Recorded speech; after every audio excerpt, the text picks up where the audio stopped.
Salam sejahtera, salam penuh sukacita, semangat. Saya senang sekali bisa berjumpa kembali dengan Bapak Ibu, seluruh jemaat GCC dan simpatisan GCC dimanapun Anda berada.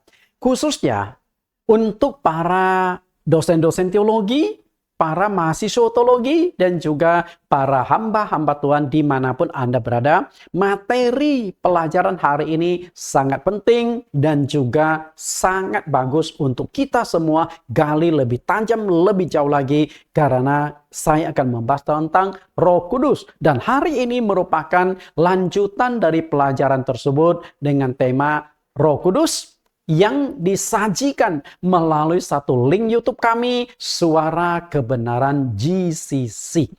Sebelum kita masuk ke dalam pelajaran, terlebih dulu kita akan berdoa. Karena itu ya sangat penting memohon Roh Kudus menyertai memimpin kita. Mari kita berdoa. Di dalam nama Tuhan Yesus Kristus kami berdoa. Tuhan, kembali lagi kami menghadap Engkau. Dan dengan segala kerendahan hati memohon penyertaan Engkau. Karena saat ini kami akan membahas topik yang sangat penting, yaitu Roh Kudus. Hari ini kami akan masuk ke pembahasan sesi yang keempat dari total 25 sesi yang sudah kami siapkan. Tuhan Yesus menuntun kami selangkah demi selangkah, step by step, agar kami mendapatkan pemahaman secara menyeluruh, lengkap, dan sistematis topik Roh Kudus ini. Khususnya bagi para dosen-dosen teologi, mahasiswa teologi, dan juga bagi para pendeta. Karena ini merupakan hal yang sangat penting, prioritas bagi mereka untuk memahami secara utuh topik Roh Kudus ini.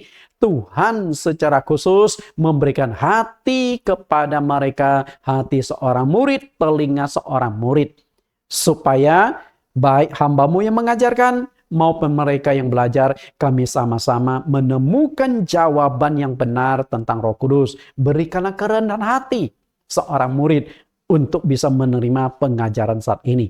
Dan juga seluruh jemaat yang saat ini mengikuti pelajaran ini. Tuhan buka, singkapkan hati mereka. Roh Kudus bekerja di dalam hati setiap pendengar. Sehingga mereka menemukan kebenaran, menemukan mutiara di dalam tanah. Agar mutiara itu berhasil mereka bersihkan dan mereka pegang.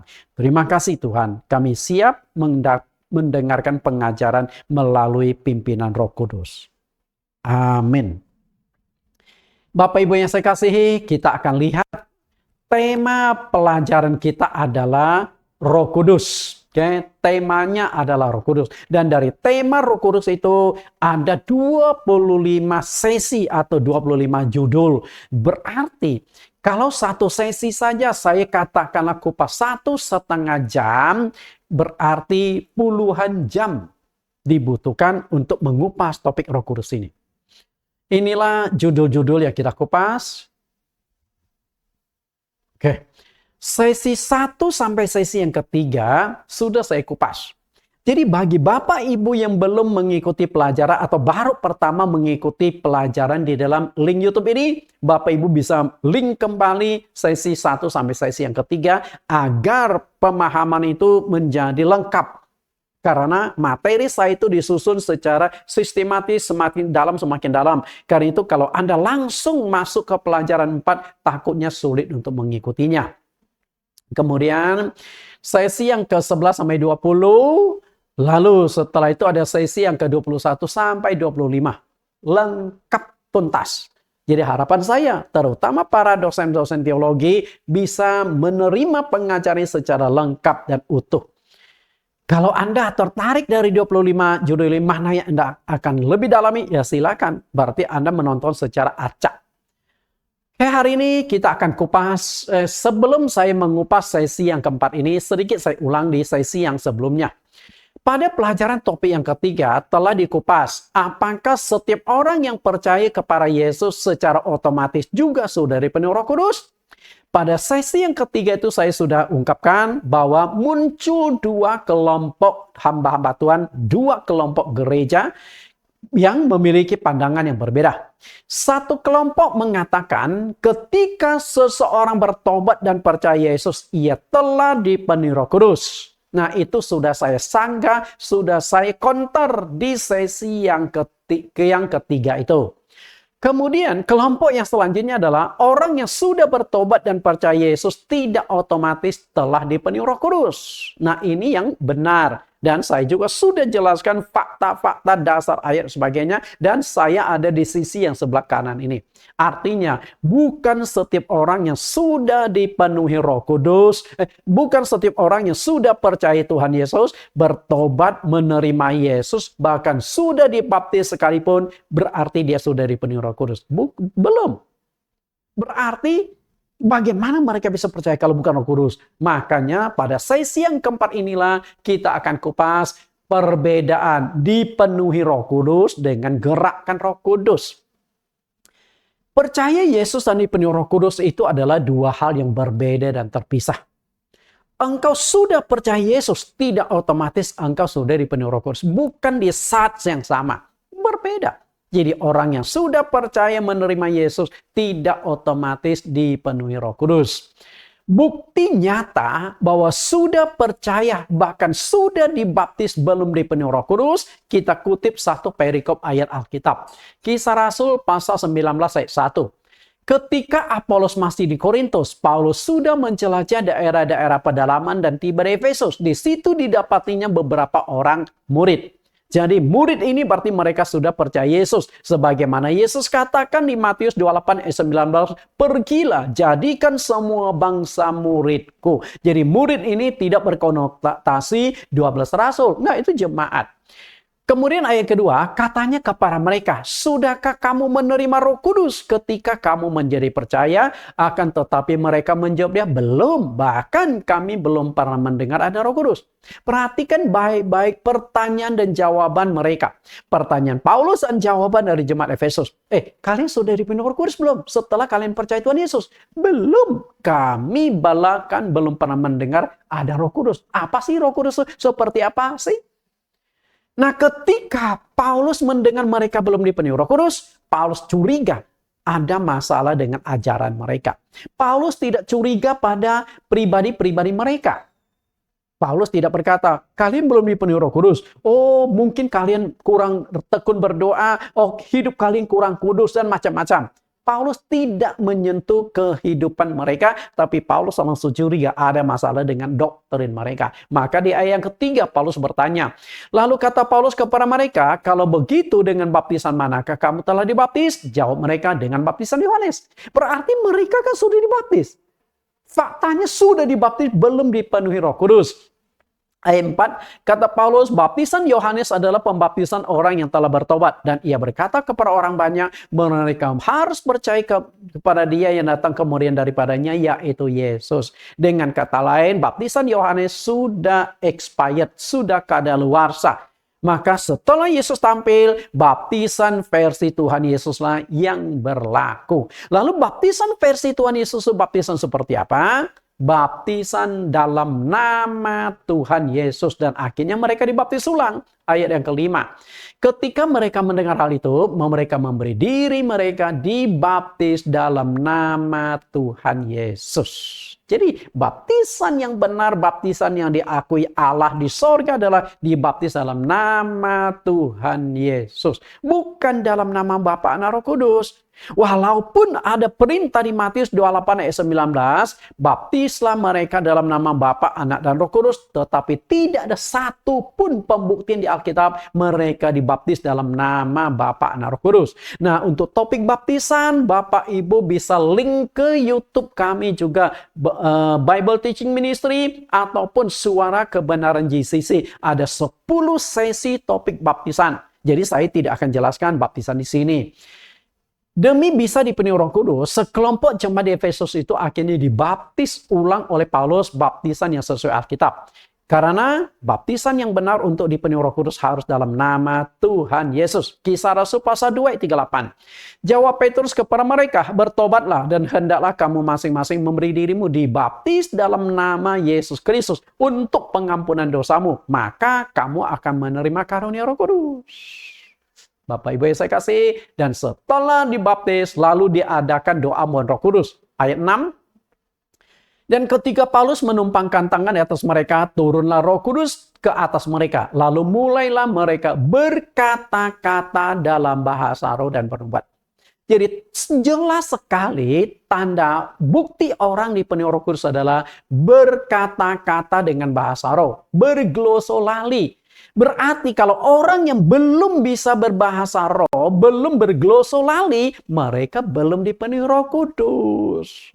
Itu berarti gerakan Roh Kudus. Jadi gerakan Roh Kudus dengan kepenuhan Roh Kudus dua hal yang berbeda dan terpisah. Kalau begitu, bagaimana kita jelaskan dua ayat di bawah ini yang menegaskan bahwa ketika seseorang percaya Yesus, dia sudah dipenuhi Roh Kudus? 1 Korintus 12 ayat 3, Efesus 1 ayat 13-14. Ini sedikit sudah saya kupas pada sesi yang ketiga, tapi kita akan pertajam di sesi yang keempat ini. Ketika seorang percaya dan mengaku Yesus adalah Tuhan, maka dia sudah dipenuhi Roh Kudus. Dasar ayat yang dipakai para pendeta adalah ini. Kita lihat 1 Korintus 12 ayat 3. Karena itu aku mau meyakinkan kamu bahwa tidak ada seorang pun yang berkata-kata oleh Roh Allah dapat berkata terkutuklah Yesus. Dan tidak ada seorang pun yang dapat mengaku Yesus adalah Tuhan selain oleh Roh Kudus. Kalau Anda tidak hati-hati, tidak benar-benar memahami Alkitab, kesannya itu ayat ini mengatakan kalau orang sudah percaya Yesus, terima Yesus, dia sudah dipenuhi Roh Kudus. Kesannya seperti itu. Padahal tidak demikian. Makanya, itulah penafsiran Alkitab. Anda salah tafsir. Salah akhirnya terjadi putar balik. Seperti yang diingatkan oleh Rasul Petrus. Kemudian ayat kedua yang dipakai adalah Efesus 1 ayat 13. Di dalam dia kamu juga karena kamu telah mendengar firman kebenaran yaitu Injil keselamatanmu. Di dalam dia kamu juga ketika kamu percaya dimeteraikan dengan Roh Kudus yang dijanjikan itu. Kalau ayat ini kita tidak baca hati-hati, ketika percaya, pada saat engkau percaya, pada saat engkau terima Yesus, engkau sudah dipenuhi Roh Kudus. Itu kan begitu jelasnya. Oke, saya akan kupas nanti lebih tajam ayat itu tersebut. Kesalahan fatal dari banyak hamba Tuhan. Banyak teolog-teolog, banyak dosen-dosen teologi adalah tidak bisa membedakan antara gerakan Roh Kudus dengan kepenuhan Roh Kudus. Mana yang disebut gerakan, mana yang disebut kepenuhan tidak bisa bedakan. Akibatnya salah tafsir. Maka di sesi yang keempat ini saya akan jelaskan bahwa gerakan Roh Kudus itu benar-benar ada. Nah, sesi yang kelima baru saya jelaskan lebih tajam ciri-ciri atau tanda-tanda orang dipenuhi Roh Kudus. Harus bisa dibedakan dengan jelas antara gerakan Roh Kudus dengan kepenuhan Roh Kudus. Kalau Anda tidak bisa membedakan, Anda pasti salah tafsir. Lalu di mana letak perbedaannya? Di mana letak perbedaan? Di mana dikatakan gerakan Roh Kudus? Di mana dikatakan kepenuhan Roh Kudus? Nah, kita lihat sedikit perbedaannya antara gerakan dengan kepenuhan. Gerakan Roh Kudus adalah menggerakkan orang agar menyadari dosanya. Jadi kalau orang tuh bisa sadar bahwa dia sebagai orang berdosa, mengaku dosa, berarti Roh Kudus yang menggerakkan, bukan dipenuhi. Menggerakkan orang untuk percaya kepada Tuhan. Kalau dia sudah menyadari dia punya dosa, nah dia akan buka hati menerima Tuhan Yesus. Tapi kalau dia merasa tidak berdosa, dia nggak butuh Yesus. Lalu menggerakkan orang menghasilkan buah-buah roh. Engkau bisa menghasilkan buah itu gerakkan semua. Kasih, sukacita, damai, sejahtera, kesabaran, kemurahan, dan lain sebagainya. Itu gerakan Roh Kudus. Sedangkan kepenuhan Roh Kudus adalah Roh Kudus tinggal dan masuk ke dalam hati orang itu. Berarti Roh Allah masuk ke dalam tubuh kita. Bisa nggak Roh Allah masuk ke dalam tubuh kita? Bisa. Kerasukan setan bisa, masuknya Roh Kudus nggak bisa? Betul?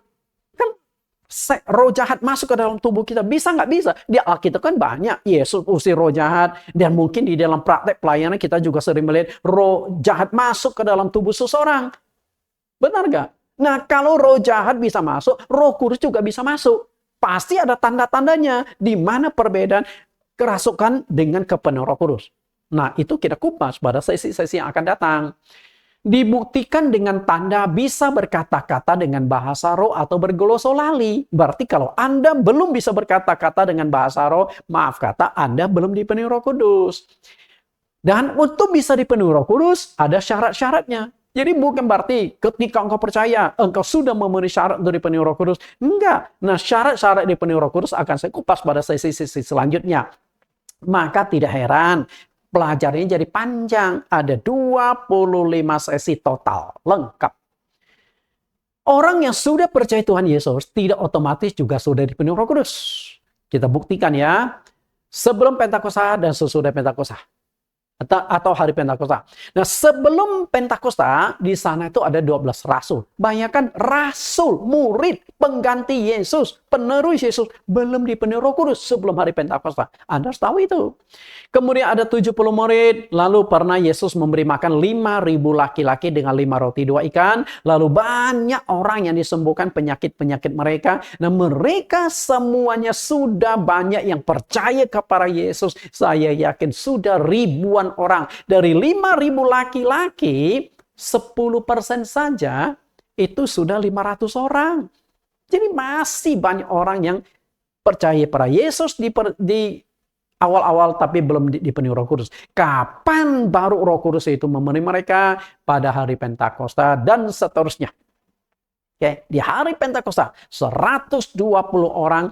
120 orang itu kemungkinan dari 70 murid, tambah 12 rasul, ditambah sama ibu Yesus dan beberapa wanita lain, dan juga saudara-saudara Yesus. Dari Yesus itu punya saudara kandung. Satu rahim lah, beda bapak. Kalau mereka kan bapak ibunya Yusuf dan Maria. Kalau bapaknya Yesus kan Allah sendiri, oke? Nah, mereka baru dipenuhi Roh Kudus di hari Pentakosta. Bagaimana menjelaskan kedua ayat ini? Nah, yang kita sudah baca ayat tadi ya. Karena kedua ayat ini terkesan bahwa pada saat engkau percaya dan mengaku Yesus sebagai Tuhan, maka engkau telah dipenuhi Roh Kudus. Oke, saya akan jelaskan. Gimana penjelasannya? Perhatikan lebih jelas ayat ini. Kepenuhan atau gerakan Roh Kudus. Kisah 1 Korintus 12 ayat 3. Tadi saya sudah baca. Jadi kita nggak usah baca lagi ya. Perhatikan baik-baik ayat ini. Jika tidak dikatakan harus percaya, melainkan cukup mengakui Yesus. Kan di sini dikatakan setiap dan tidak seorang pun yang dapat mengaku Yesus adalah Tuhan selain oleh Roh Kudus. Mengaku nggak Yesus adalah Tuhan? Nah, kalau mereka mengaku Yesus adalah Tuhan, berarti mereka sudah dipenuhi Roh Kudus. Oke, kita lihat. Jika setiap orang mengakui Yesus sudah dipenuhi Roh Kudus, mengaku mereka sudah dipenuhi Roh Kudus ya. Orang-orang Muslim juga mengakui Yesus. Walaupun mereka tidak mengakui Yesus sebagai Tuhan, tapi mereka mengakui Yesus itu salah satu nabi yang harus mereka hormati. Mengaku. Apakah mereka dipenuhi Roh Kudus? Nah, itu yang menjadi pertimbangan kita. Jika setiap orang Kristen mengakui Yesus adalah Tuhan, sudah dipenuhi Roh Kudus, berarti 33% dari penduduk bumi atau kurang lebih 2,6 miliar umat Kristen dan Katolik di dunia sudah dipenuhi Roh Kudus. Betulkah mereka sudah dipenuhi Roh Kudus? Apa sih tanda buktinya? Apa sih tanda buktinya? Bahwa mereka sudah dipenuhi Roh Kudus. Karena kalau hanya sekedar mengaku sudah dipenuhi Roh Kudus, nggak ada gunanya kalau tidak bisa membuktikan sudah dipenuhi Roh Kudus. Lalu bagaimana bukti dipenuhi Roh Kudus? Saya kupas pada sesi-sesi yang akan datang. Khususnya di sesi yang ke-5. Perhatikan lebih jelas gerakan atau kepenuhan. Mengaku Yesus adalah Tuhan. Kalau hanya mengaku Yesus adalah Tuhan, sudah dipenuhi Roh Kudus, berarti sebelum hari Pentakosta sudah banyak orang yang sudah dipenuhi Roh Kudus. Nah, ini kan jadi kontradiksi. Sedangkan Roh Kudus baru turun pada hari Pentakosta. Sehingga orang-orang yang berkumpul di loteng dipenuhi Roh Kudus. Kalau gitu ngapain mereka berkumpul? Mereka sudah dipenuhi Roh Kudus kok. Karena mereka sudah mengakui Yesus. Di sini ada 12 rasul, ada 70 murid. Yesus pernah memberi makan 5.000 laki-laki. Kemudian banyak orang yang berduyun-duyun mencari dan mengikuti Yesus. Oke? Apakah mereka sudah dipenuhi Roh Kudus? Belum. Mereka sudah mengakui Yesus sebagai Tuhan nggak? Sudah. Kalau begitu, pengajaran jadi kontradiksi. Nggak sejalan. Berarti bukan setiap orang yang menerima Yesus, mengaku Yesus sudah dipenuhi Roh Kudus. Kemudian, Efesus 1 ayat 13. Nah, ini juga sudah kita baca, tapi saya ingin fokuskan penjelasannya di kalimat terakhir. Ketika kamu percaya, dimeteraikan dengan Roh Kudus yang dijanjikannya itu. Coba kita bandingkan bahwa ketika percaya sudah dipenuhi Roh Kudus dengan Kisah Rasul 19 ayat 1 sampai 2. Ketika Apolos masih di Korintus, Paulus sudah menjelajahi daerah-daerah pedalaman dan tiba di Efesus. Di situ didapatinya beberapa orang murid. Katanya kepada mereka, sudahkah kamu menerima Roh Kudus ketika kamu menjadi percaya? Perhatikan kata ketika. Akan tetap mereka menjawab dia, belum. Bahkan kami belum pernah mendengar bahwa ada Roh Kudus. Berarti kata ketika bukan pada saat itu.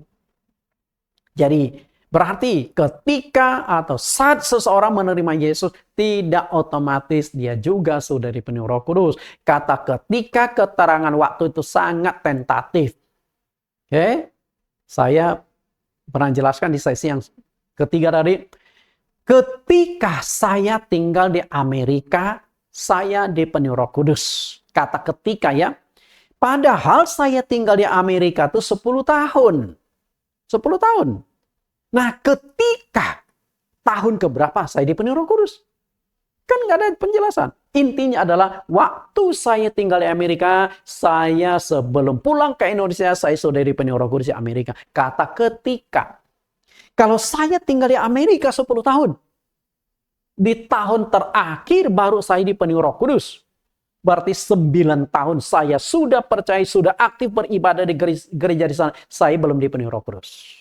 Jadi kata ketika itu kalimat keterangan waktu yang harus dianalisa lebih tajam, lebih jelas. Supaya tidak salah tafsir. Seperti yang dikatakan oleh jemaat Efesus, kami sudah percaya Yesus, tapi kami belum pernah mendengar bahwa ada Roh Kudus. Mendengar Roh Kudus saja mereka belum, boro-boro dipenuhi Roh Kudus. Karena hari Pentakosta baru terjadi. Jadi pengalaman Pentakosta orang berkata-kata berbahasa roh itu kasus yang sangat unik dan belum tersebar. Zaman dulu belum ada WhatsApp, belum bisa divideokan. Oh ini loh orang dipenuhi Roh Kudus. Lalu dikirimkan ke pedalaman Efesus. Belum ada. Sehingga mereka belum pernah mendengar. Tapi mereka sudah percaya Yesus. Agar tidak salah dan tidak salah mengerti dan tidak salah tafsir, maka seorang hamba Tuhan harus bisa membedakan dengan baik antara gerakan Roh Kudus dengan kepenuhan Roh Kudus. Mana yang gerakan Roh Kudus, mana yang kepenuhan Roh Kudus. Ciri-ciri orang dipenuhi Roh Kudus itu seperti apa? Kalau Anda tidak bisa membedakan, pasti Anda akan salah tafsir.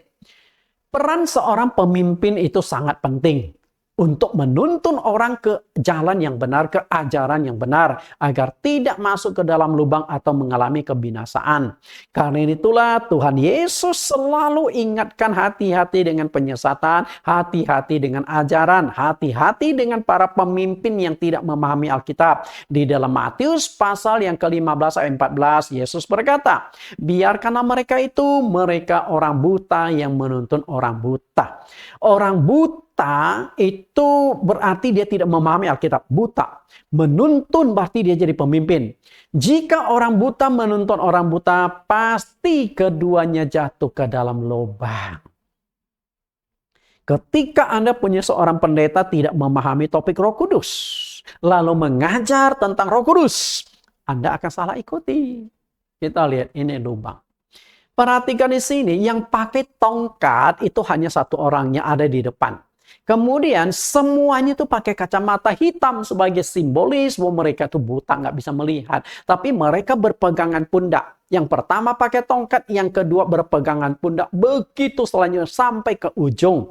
Karena itu ketika yang pertama masuk ke dalam lubang, yang kedua, ketiga sampai ke ujung ikut masuk ke dalam lubang. Lubang ini adalah kebinasaan. Salah tafsir Alkitab mengakibatkan kebinasaan. Karena itu hati-hati. Jangan sampai mengikuti suatu pengajaran yang keliru. Kisah Rasul 6 ayat 9. Tetapi tampillah beberapa orang dari jemaat Yahudi yang disebut jemaat orang Libertini. Anggota-anggota jemaat itu adalah orang-orang dari Kirene dan dari Alexandria. Perhatikan kata Alexandria, itu kota kebudayaan, tingkat pendidikannya sangat tinggi. Bersama dengan beberapa orang Yahudi dari Kilikia dan dari Asia. Orang-orang itu bersoal jawab dengan Stefanus, tetapi mereka tidak sanggup melawan hikmatnya dan Roh Kudus yang mendorong dia berbicara. Jadi ketika Stefanus sedang berdialog, sedang berdebat, apakah saat itu sedang dipenuhi Roh Kudus? Enggak. Karena tanda bukti dipenuhi Roh Kudus ada berbahasa roh. Saat itu Stefanus sedang berdebat. Berarti di sini inilah yang disebut gerakan Roh Kudus. Roh Kudus menggerakkan Stefanus sehingga jago berbicara, menggerakkan Stefanus sehingga bisa berapi-api, berdebat, pintar dan sebagainya. Itu gerakan Roh Kudus. Roh Kudus bisa memberikan hikmat dan menggerakkan Stefanus berdebat dengan jemaat Yahudi, jemaat orang Libertini. Tentu Roh Kudus juga bisa menggerakkan hati orang untuk bertobat, menyesali dosa dan percaya pada Tuhan Yesus. Tapi semua itu disebut gerakan Roh Kudus. Nah, seperti apa gerakan Roh Kudus itu kita akan bahas lebih tajam. Apakah ada tanda bukti adanya gerakan Roh Kudus atau Roh Tuhan? Ada. Gerakan, perhatikan, bukan kepenuhan, gerakan. Kalau gerakan berarti Roh Kudus tidak menetap. Hanya menggerakkan sewaktu-waktu dan tentatif. Kita akan bahas dari perjanjian lama. Ada gerakan Roh Tuhan. Perjanjian baru ada gerakan Roh Tuhan. Tapi intinya Roh Tuhan itu adalah Roh Kudus itu sendiri. Oke, kita lihat. Simson digerakkan oleh Roh Tuhan. Hakim-Hakim pasal 13 ayat 24-25. Lalu perempuan itu melahirkan seorang anak laki-laki dan memberi nama Simson kepadanya. Anak itu menjadi besar dan Tuhan memberkati dia. Dan mulailah hatinya digerakkan oleh Tuhan di Mahanaim dan yang terletak di antara Zora dan Eshitaol. Perhatikan, Roh Tuhan menggerakkan Simson. Itu gerakan. Apakah Simson dipenuhi Roh Kudus? Enggak. Jadi Roh Tuhan menggerakkan dia sehingga timbul api-api, timbul berapi-api, timbul semangat dan ingin memperjuangkan nasib bangsa Israel yang saat itu sedang dijajah oleh bangsa lain. Kalau salah Filistin. Bapak Ibu yang saya kasih, dia digerakkan Tuhan untuk bangkit melawan bangsa Filistin. Roh Allah menggerakkan hati orang gagah perkasa untuk mengikuti Saul setelah menjadi raja. Nah, kita lihat kasus lain. 1 Samuel 10 ayat 25-26. Kemudian Samuel menguraikan kepada bangsa itu tentang hak-hak kerajaan. Menuliskannya pada suatu piagam dan meletakkannya di hadapan Tuhan. Sesudah itu Samuel menyuruh seluruh bangsa itu pulang masing-masing ke rumahnya.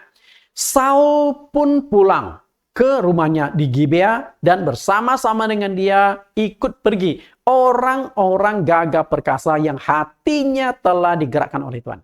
Perhatikan kalimat ini. Orang-orang gagah perkasa yang hatinya digerakkan oleh Tuhan, oleh Allah. Allah kan roh. Roh Kudus ya roh Allah sendiri. Ya, digerakkan. Masalah begini. Roh Allah atau Roh Kudus menggerakkan hati sekelompok tentara yang gagah perkasa untuk mendukung dan menjadi pengawal Saul yang baru diangkat menjadi raja. Karena Saul itu bukan tentara. Ya. Saul itu rakyat biasa. Cuman postur tubuh dia tuh tinggi besar. Okay. Kemudian kayaknya dia ada wibawa juga. Maka Tuhan pilih Saul itu sebagai seorang raja Israel yang pertama. Kan lucu. Kalau raja sudah ada, tapi nggak ada pengikut, maka didahuluilah oleh Tuhan menggerakkan sekelompok orang. Sekelompok orang itu kita tidak tahu berapa banyak. Bisa 10, bisa 20, bisa 100, 200. Kita nggak tahu. Intinya adalah mereka ini orang gagah perkasa. Karena ketika Saul menjadi raja, maka Saul itu butuh dilindungi agar tidak dibunuh bagi lawan politiknya, agar tidak dikudeta dan sebagainya. Nah, orang-orang gagah perkasa yang hatinya digerakkan oleh Allah menjadi pengikut Saul, mereka inilah yang zaman sekarang ini disebut Pas Pampres. Pasukan pengamanan presiden. Oke. Kalau zaman dulu mungkin Pas Pamraj. Pas Pamraj kali ya. Pasukan pengamanan raja. Raja Saul. Jadi Raja Saul sudah harus diproteksi, sudah harus dilindungi, sudah harus diamankan untuk mencegah orang lakukan kudeta, membunuh atau mencelakai Raja Saul. Karena dia sudah menjadi raja orang Israel. Nah, Tuhan yang menggerakkan. Dan jelas di sini gerakan bukan kepenuhan Roh Kudus. Jadi Roh Kudus, Roh Allah sendiri menggerakkan orang menjadi pengikut Saul. Siapa sih Saul? Enggak ada yang pengikutnya. Tapi ketika Tuhan mulai gerakkan, akhirnya mulai banyak pengikut. Lalu ini yang unik nih. Gerakkan Roh Allah kepada raja kafir. Bisa nggak? Bisa. Tuhan menggerakkan hati Raja Kores dan umat Israel. Kita lihat bagaimana Tuhan bekerja. Esra pasal 1 ayat 1 dan 2. Pada tahun pertama zaman Kores, Raja Persia, Tuhan menggerakkan hati Kores, Raja Persia itu untuk menggenapkan firman yang diucapkan oleh Yeremia. Sehingga disiarkan di seluruh kerajaan Kores secara lisan dan tulisan pengumuman ini. Beginilah perintah Kores, Raja Persia. Segala kerajaan di bumi telah dikaruniakan kepadaku oleh Tuhan, Allah semesta langit. Ia menugaskan aku untuk mendirikan rumah baginya di Yerusalem yang terletak di Yehuda. Nah, Bapak Ibu perhatikan di sini. Tuhan menggerakkan hati Kores, Raja Persia. Ini bukan Raja Israel. Bahkan Raja Persia yang justru yang menjajah bangsa Israel. Jadi ketika bangsa Israel ditawan ke negara Babel di zaman Daniel dan teman-temannya. Nah, penawan ini akan berlangsung selama 70 tahun. Dan Tuhan sudah putuskan 70 tahun. Dan sekarang 70 tahun itu sudah sampai. Dan saat ini yang menjadi raja pada saat itu adalah Raja Kores. Dan bagaimana supaya firman Tuhan digenapi agar bangsa Israel setelah 70 tahun itu bisa kembali lagi ke Yerusalem, membangun kembali Yerusalem dan membangun kembali rumah Tuhan. Lalu Tuhan menggerakkan hati Raja Kores untuk mengizinkan bangsa Israel pulang. Dan tentunya bukan hanya sekedar mengizinkan bangsa Israel pulang, tapi dia juga supply. Dan ketika mau membangun kembali Bait Allah, dia juga keluarkan dana. Dan juga ada tentara pengawal. Supaya bangsa Israel bisa sampai ke tanah air mereka dengan selamat. Itu gerakan. Kan aneh kalau Anda katakan bahwa Raja Kores sudah dipenuhi Roh Kudus. Enggak, itu gerak Roh Kudus. Bukan kepenuhan Roh Kudus. Lalu ayat yang kelima. Maka berkemaslah kepala-kepala kaum keluarga orang Yehuda dan orang Benjamin, serta para imam dan orang-orang Lewi, yaitu setiap orang yang hatinya digerakkan Allah untuk berangkat pulang dan mendirikan rumah Tuhan yang ada di Yerusalem. Ketika ditawan ke negara kerajaan Babel dan kemudian di sana hidup 70 tahun, yang ditawan itu banyak orang, bukan Daniel, Sadrak, Mesak, Abednego, 4 orang saja, banyak yang ditawan ke sana untuk jadi budak. Ada yang kerja di pemerintahan, terutama Daniel, Sadrak, Mesak, Abednego kerja di istana negara. Nah, setelah 70 tahun Tuhan menggerakkan mereka yang dengan rela ingin pulang membangun kembali kota Yerusalem. Itu gerakan. Jadi, Roh Tuhan atau Roh Kudus menggerakkan satu orang. Dan yang digerakkan bukan orang sembarang, tapi Raja Persia yang bernama Kores. Kemudian, Roh Kudus atau Roh Tuhan juga menggerakkan banyak orang Israel yang rela meninggalkan kehidupannya di kerajaan Babel, negara Persia, lalu kembali ke tanah airnya. membangun kembali tanah, gerakan. Mungkin di sini bisa kita kaitkan juga gerakan Zionisme. Gerakan Zionisme adalah satu gerakan global di seluruh dunia. Bangsa Israel terpanggil kembali ke tanah air mereka di Israel di Timur Tengah setelah 1000 tahun lebih negara mereka itu hilang. Dan akhirnya di bulan Mei tahun 1948, bulan Mei 48, negara Israel berdiri kembali. Bayangkan, itu gerakan. Bagaimana Roh Kudus, bagaimana mereka bisa tinggalkan kehidupan mereka yang sudah nyaman, yang tersebar ke seluruh dunia? Mau tinggalkan kedudukannya, bahkan ada yang tinggalkan keluarganya, tinggalkan pekerjaannya sudah enak, lalu kembali ke Israel membangun kembali negara. Itu gerakan Roh Kudus. Apakah mereka dipenuhi Roh Kudus? Bukan, gerakan Roh Kudus. Berarti gerakan Roh Kudus masih bekerja sampai sekarang. Jadi kalau bangsa Israel digerakkan Roh Kudus, benar. Raja negeri asing aja, raja negara Persia saja bisa digerakkan oleh Roh Kudus. Masa umat pilihan tidak bisa digerakkan Roh Kudus? Tapi apakah umat Israel dalam gerakan Zionisme mereka dipenuhi Roh Kudus? Enggak, gerakan. Gerakan Roh Kudus. Yesaya 45 ayat 13. Akulah yang menggerakkan Kores untuk maksud penyelamatan. Dan aku akan meratakan segala jalannya. Dialah yang akan membangun kotaku dan yang akan melepaskan orang-orangku yang ada dalam pembuangan. Tanpa bayaran dan tanpa suap. Firman Tuhan semesta alam. Bagaimana Tuhan sendiri berkata, aku yang menggerakkan Kores. Aku ini siapa? Allah. Allah itu roh, sama juga roh Allah yang menggerakkan hati Kores. Untuk kembali ke Israel, membangun kembali kota tersebut. Lebih jauh lebih mudah menggerakkan seorang masyarakat biasa untuk percaya kepada Yesus. Daripada menggerakkan hati seorang yang punya jabatan raja. Terutama yang tidak percaya pada Tuhan, negara ateis. Kores, mereka belum percaya Tuhan. Raja Kores belum percaya Tuhan. Dan itu negara berhala. Nah mereka, orang yang tidak percaya Tuhan, yang masih menyembah berhala saja, Roh Kudus bisa menggerakkan orang itu. Apalagi sekedar menggerakkan orang untuk percaya Yesus. Bisa, tapi itu gerakan Roh Kudus, bukan kepenuhan Roh Kudus. Karena itulah, Tuhan bisa melakukan gerakan.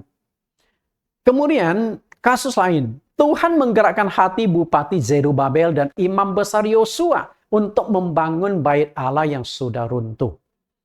Hagai 1 ayat 14. Tuhan menggerakkan semangat Zerubabel bin Sealtiel, Bupati Yehuda, dan semangat Yosua bin Yozadak, imam besar, dan semangat selebihnya dari bangsa itu.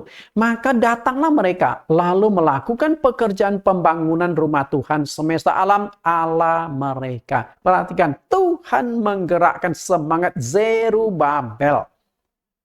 Jadi, ketika roh Tuhan menggerakkan, jadi dia semangat sekali, menggebu-gebu. Aku akan pulang, aku akan kembali membangun bait Allah di kota Yerusalem. Posisi dia itu dia seorang bupati. Bupati. Dan berarti dia seorang politikus dan kehidupannya sudah enak. Jabatan sudah jelas, penghasilan sudah jelas, keluarga sudah jelas. Tapi dia tinggalkan itu, kembali ke Yerusalem, membangun kembali bait Allah. Kalau bukan roh Tuhan yang menggerakkan, nggak mungkin Zerubabel yang punya kedudukan yang sudah enak akan meninggalkan semuanya itu. Zakaria 4 ayat 6. Maka berbicaralah ia, katanya, inilah firman Tuhan kepada Zerubabel. Bunyinya, bukan dengan keperkasaan dan bukan dengan kekuatan, melainkan dengan rohku, firman Tuhan semesta alam. Jadi roh Tuhan itu apa? Roh Kudus. Roh Kudus itu sama dengan roh Allah. Maka di sesi yang kedua, saya sudah jelaskan. Apa itu Roh Kudus? Roh Kudus sama dengan roh Allah, sama dengan rohnya Yesus Kristus. Berarti yang menggerakkan mereka itu adalah Roh Kudus atau rohnya Tuhan Yesus. Roh Tuhan Yesus dalam versi Perjanjian Lama. Karena sebelum lahir ke dunia, Yesus sudah ada dalam entitasnya sebagai roh. Oke, perjanjian lama sudah saya kupas bahwa ada gerakan roh Allah. Lalu bagaimana dengan perjanjian baru? Di perjanjian baru, gerakan roh Kudus juga sangat nyata untuk menarik orang datang kepada Yesus dan membuat hati mereka bertobat dan percaya kepada Yesus. Gerakan ya. Berikut ini kita analisa beberapa ayat untuk membuktikannya. Perhatikan gerakan ya, bukan kepenuhan. Orang datang dari berbagai kota mencari Yesus. Matius 4 ayat 25. Maka orang banyak berbondong-bondong mengikuti dia. Mereka datang dari Galilea, Dekapolis, Yerusalem, Yudea, dan dari seberang Yordan. Berbagai kota datang berduyun-tuyun datang kepada Yesus. Kalau bukan gerakan Roh Kudus, tidak akan mungkin terjadi. Gerakan. Ini terjadi sebelum hari Pentakosta. Jelas sekali ini terjadi sebelum hari Pentakosta. Berarti mereka belum dipenuhi Roh Kudus. Baru gerakan Roh Kudus. Karena hari Pentakosta baru Roh Kudus diturunkan. Nah, orang-orang yang doa di loteng itu baru dipenuhi Roh Kudus. Karena pengajaran saya selama sebanyak 25 sesi itu menjelaskan tentang kepenuhan Roh Kudus. Maka saya harus jelaskan juga apa sih yang maksud kepenuhan Roh Kudus, lalu apa sih yang disebut gerakan Roh Kudus? Karena kalau Anda tidak bisa membedakan, Anda baru digerakkan Roh Kudus untuk percaya menerima Yesus, tapi Anda merasa sudah dipenuhi Roh Kudus. Ini kan jadi masalah. Sehingga ketika Anda merasa sudah dipenuhi Roh Kudus, Anda tidak akan mengejar kepenuhan Roh Kudus lagi. Jadi tanda bukti dipenuhi Roh Kudus berbahasa roh sudah tidak penting dan tidak akan diupayakan lagi oleh Anda. Karena Anda merasa sudah dipenuhi Roh Kudus. Jadi kan kacau. Salah. Ribuan orang mengikuti Yesus sampai berhari-hari. Matius pasal 15 ayat 32. Lalu Yesus memanggil murid-muridnya dan berkata, hatiku tergerak oleh belas kasihan kepada orang banyak itu. Sudah 3 hari mereka mengikuti aku dan mereka tidak mempunyai makanan. Aku tidak mau menyuruh mereka pulang dengan lapar, nanti mereka pingsan di jalan. Perhatikan, sudah berhari-hari. Sudah 3 hari mereka mengikut aku. Berarti 3 hari Yesus pindah ke sana, mereka ikut. Yesus pindah ke laki Tuhan lain mengajar, mereka ikut. 3 hari. Berarti siang malam kali ya. Maka Yesus kasihan. Yesus juga lihat mereka banyak yang kelaparan, tapi tetap mengikuti Yesus. Kemudian 38, berapa banyak yang mengikuti Yesus saat itu? Ribuan. Tepatnya di ayat 38. Yang ikut makan ialah 4.000 laki-laki, tidak termasuk perempuan dan anak-anak. Bapak Ibu, 4.000 laki-laki. Yesus mengubah roti dan ikan sehingga menjadi banyak. Lalu mereka semua bisa makan sampai kenyang. Yang laki-laki saja 4.000, tidak termasuk perempuan anak-anak.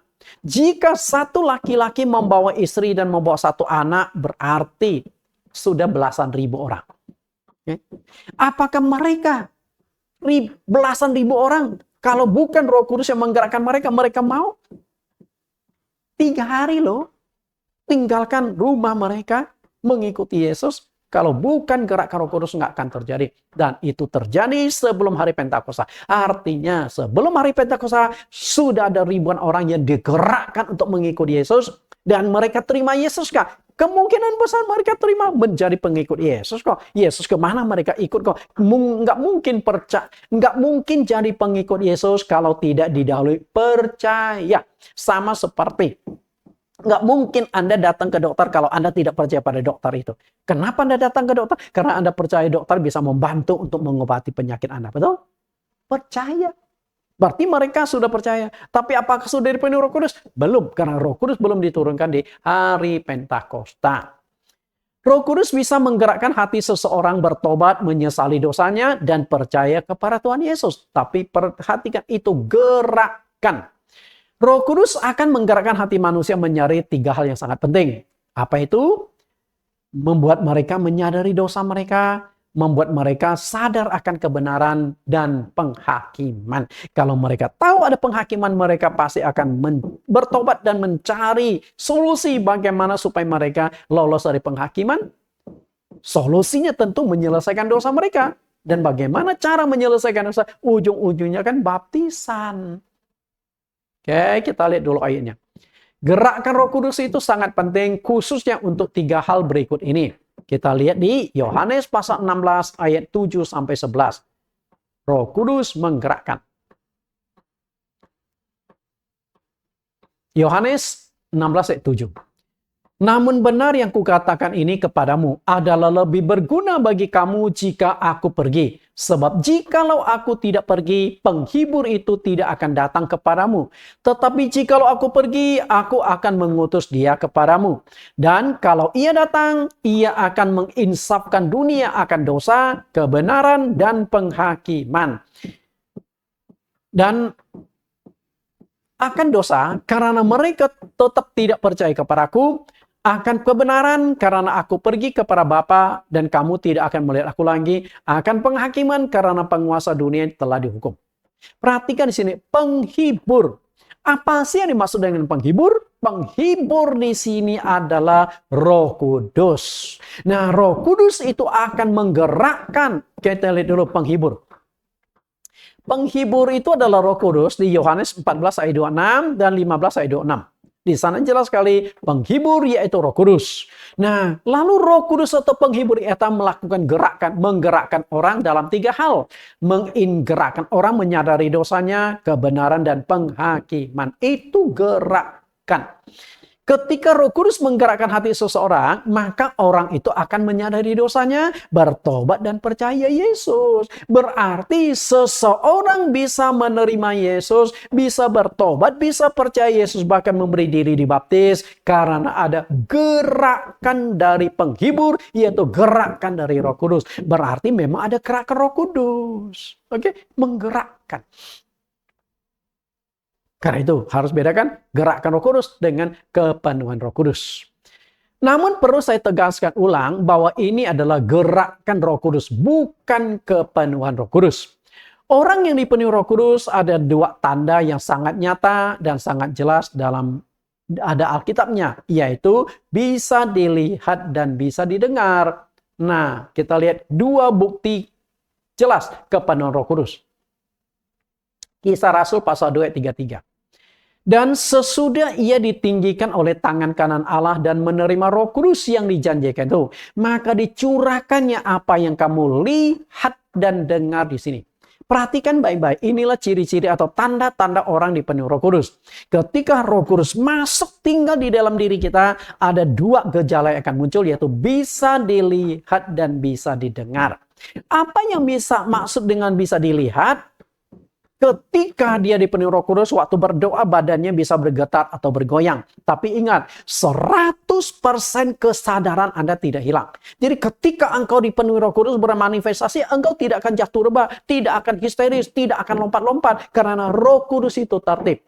Tapi Roh Kudus akan membuat badanmu bergetar. Lalu bisa didengar, artinya Anda otomatis bisa berkata-kata dengan bahasa roh, berglosolali. Ingat ya, 100% kesadaran panca inderamu tidak akan hilang. Itulah Roh Kudus. Nah, untuk lebih tajam, lebih jelas tentang ciri-ciri tanda-tanda orang yang dipenuhi Roh Kudus, akan saya kupas pada sesi yang kelima. Oke, kita lihat kembali. Dapat dilihat dan dapat didengar. Kita bandingkan dulu tanda-tanda orang dipenuhi Roh Kudus. Kisah Rasul pasal yang ke-10 ayat 44 sampai 46. Saat itu Petrus diundang ke rumah Kornelius. Dan Kornelius itu seorang perwira pasukan Romawi. Dan saat itu dia sudah mengumpulkan teman-teman, sanak famili, dan juga mungkin ada prajurit di bawah dia. Karena dia seorang pejabat, kumpul di rumah dia. Rame. Dan ketika Petrus sedang berkhotbah, tiba-tiba Roh Kudus turun ke atas semua orang. Berapa banyak? Tidak dijelaskan.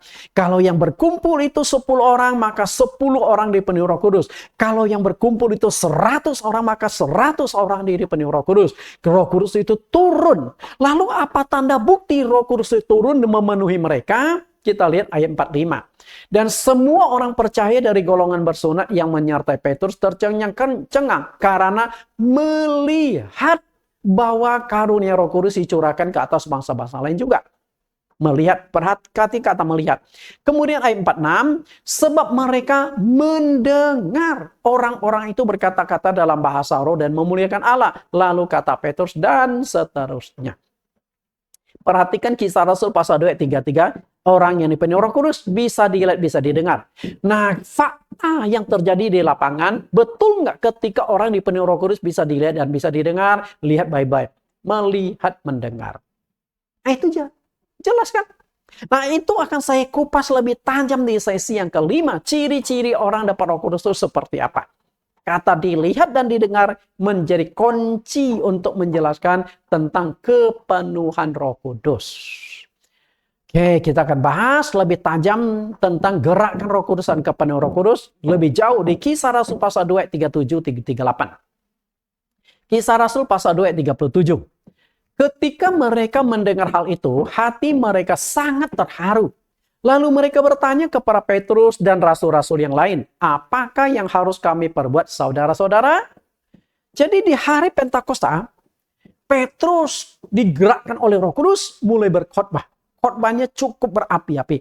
Dan yang mendengarkan khotbah Petrus itu ada ribuan orang. Karena saat itu sedang hari raya Pentakosta. Jadi banyak orang yang berkumpul di Yerusalem. Karena dalam 1 tahun itu bangsa Israel penganut agama Yahudi harus datang berkumpul di kota Yerusalem beribadah 3 hari. Hari raya Pondok Daun, hari raya Paskah, dan hari raya 7 minggu atau yang disebut hari raya Pentakosta. Lalu ayat 38, jawab Petrus kepada mereka, bertobatlah dan hendaklah kamu masing-masing memberi dirimu dibaptis dalam nama Yesus Kristus untuk pengampunan dosamu. Maka kamu akan menerima karunia Roh Kudus. Perhatikan baik-baik, di ayat 37 ini adalah gerakan.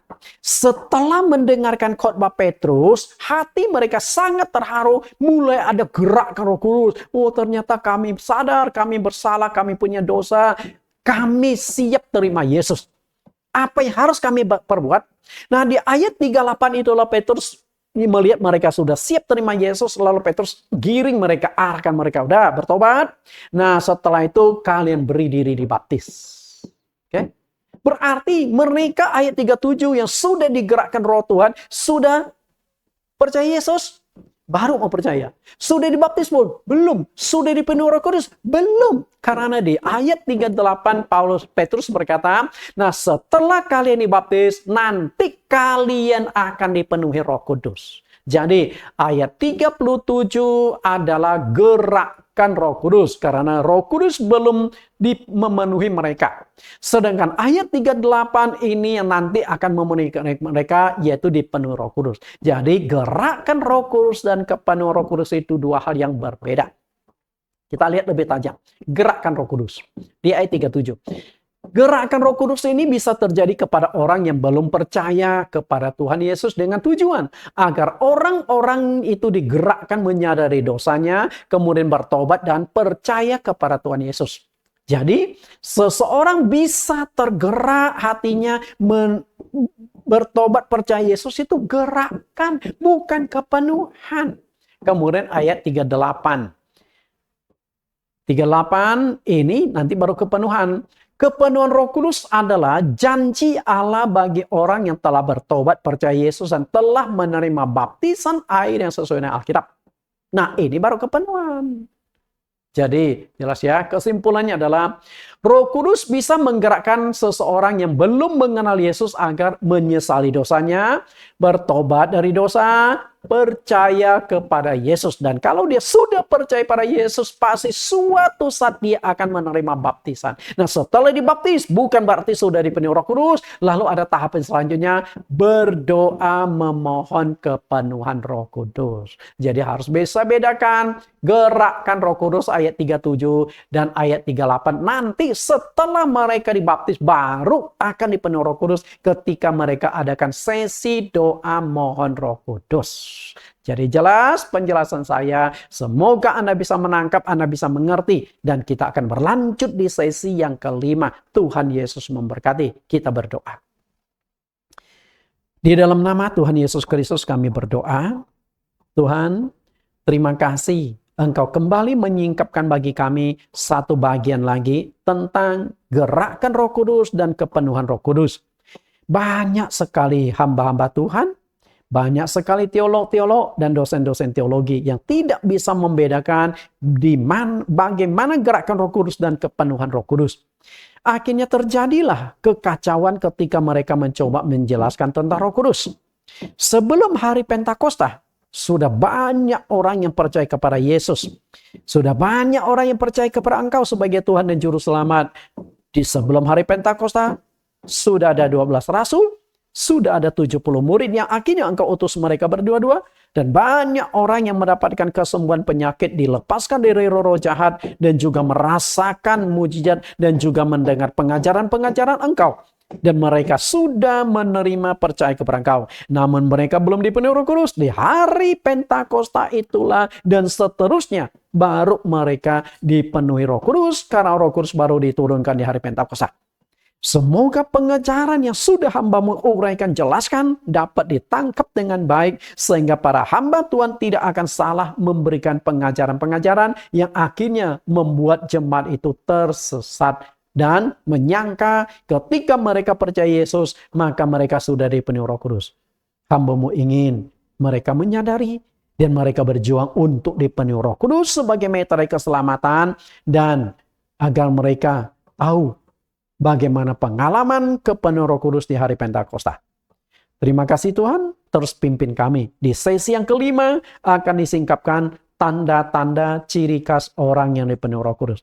Tuhan Yesus sertai kami saat ini sampai pelajaran ini selesai. Di dalam nama Yesus Kristus kami berdoa. Amin. Sampai bertemu di sesi yang kelima.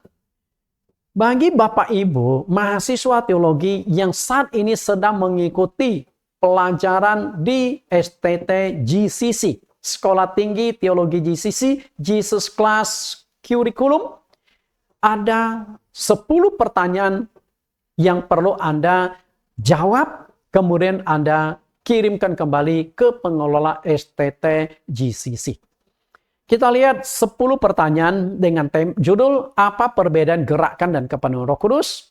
Pertanyaan pertama, apakah seorang yang sudah percaya Yesus otomatis sudah dipenuhi Roh Kudus? Muncul 2 pandangan. Tuliskan kedua pandangan itu.